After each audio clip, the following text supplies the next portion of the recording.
So I'm back with part two of the All American Boys pages. Let's see here, 41 to 82.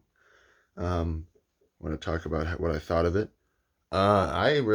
I don't know. I don't normally enjoy reading books that are mostly just, in general, aside from a few exceptions. But I particularly really actually found myself like really engrossed in this reading. I found that, normally I have to take a break because I get bored, but I actually didn't get bored this time. I read it all. It was really cool.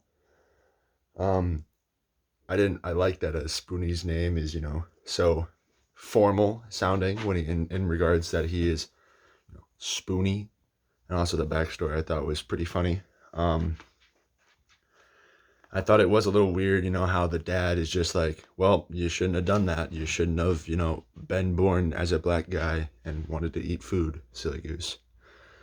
And how he kind of just took the cop's side on like the whole thing. It was really like, I feel like if I was the dad or in that situation, I feel like you kind of like obligated to have like your son's back on that kind of thing, right? Unless, he's like way in the wrong, which I suppose he could think, but I don't really think he does think that. Another thing, I've really found it interesting, how Quinn was getting super eaten up and like inside, and how it completely ruined like his the rest of his day and the next morning, and how he was just completely like devastated over the whole thing of not being able to feel like comfortable around Paul or you know anything along those lines. And I think it really kind of pulled on the whole part of like guilty conscience and all about like even though he saw it happen, he's like, oh, I just need to forget it. I didn't. It's nothing. It's not good. It's bad. Whatever. I want to forget it so it doesn't happen. But he keeps reminding himself of it, and it keeps eating himself up on the inside. And I think that was pretty well displayed throughout the reading.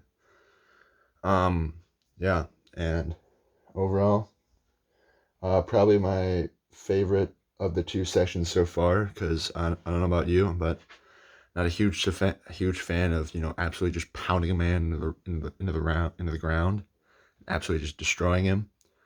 Um, yeah.